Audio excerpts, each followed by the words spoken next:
आई मला शूच्या जागी दुखतंय हे वाक्य एका 3 वर्ष 8 महिन्यांच्या मुलीचं आहे. आईनं दवाखान्यात नेल्यावर कळलं की शाळेतल्या अक्षय शिंदे नावाच्या कर्मचाऱ्यानं चिमुरडीच्या अजाणतेपणाला त्याच्या वासनेचं बळी बनवलं.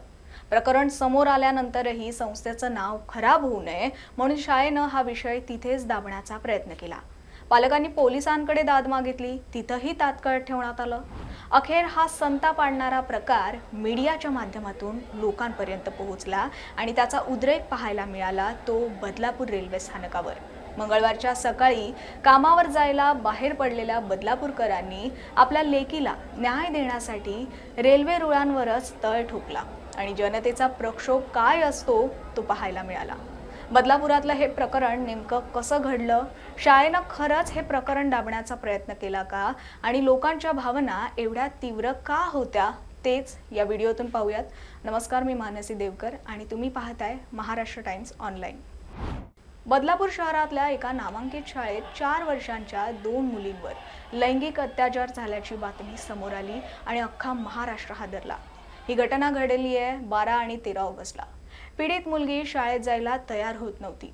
आपल्या गुप्तांगात त्रास होत असल्याचं तिनं आपल्या आईला सांगितलं.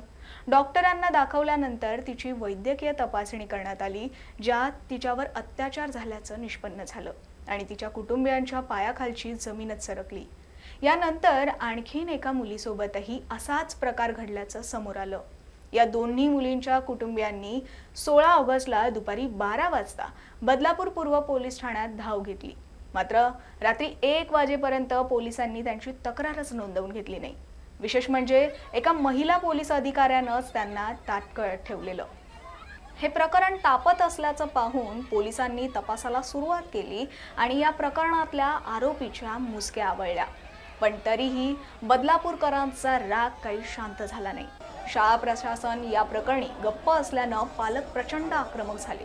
आज सकाळपासून पालकांनी आणि स्थानिकांनी शाळेसमोरच ठिय्या आंदोलन केलं. तर शाळेच्या मुख्याध्यापिका, संबंधित वर्ग शिक्षिका आणि 2 सहाय्यक कर्मचाऱ्यांना नोकरीवरून थेट काढून टाकण्यात आलंय. इतकंच नाही तर ज्या पोलिसांनी केस घेण्यास विलंब केला त्या वरिष्ठ महिला उपनिरीक्षकांची सुद्धा बदली करण्यात आली आहे. आठवडा उलटला तरी शाळा प्रशासनाकडून यावर कोणतंही उत्तर न आल्यानं आज संतप्त नागरिकांचा जमाव शाळेच्या गेटवर धडकला. मात्र तरीही कोणी चर्चेला न आल्यानं संतापलेल्या या जमावानं रेल्वे स्थानकाकडे मोर्चा वळवला आणि हातात बॅनर्स घेऊन घोषणा देण्यास सुरुवात केली. आरोपीला फाशी देण्याची मागणी सध्या नागरिक करतायत. दुसरीकडे संपूर्ण बदलापूर बंदची हाक देण्यात आली आहे. तर रिक्षा संघटनांनी सुद्धा या बंदला पाठिंबा दर्शवलाय. तर लाडकी बहीण योजना आणण्यापेक्षा बहिणींना सुरक्षा द्या असं म्हणत सरकारलाही प्रश्न विचारले जात आहेत. मात्र याखेरीज काही महत्त्वाचे प्रश्न उपस्थित केले जात आहेत. एक म्हणजे शाळेत CCTV कॅमेरे असतानाही ज्या वेळेस ज्या ठिकाणी मुलींवर अन्याय झाला तेव्हा कॅमेरा बंद कसा पडला, की बदनामी नको म्हणून शाळा प्रशासनाकडूनच ते फुटेज डिलीट करण्यात आलं. आणि सगळ्यात महत्त्वाची गोष्ट म्हणजे जर लहान मुलींना प्रसाधनगृहात ने-आण करण्यासाठी आया किंवा महिला कर्मचारी असतानाही ही दुर्दैवी घटना घडलीच कशी, याच प्रश्नांमुळे बदलापूर पेटून उठलंय.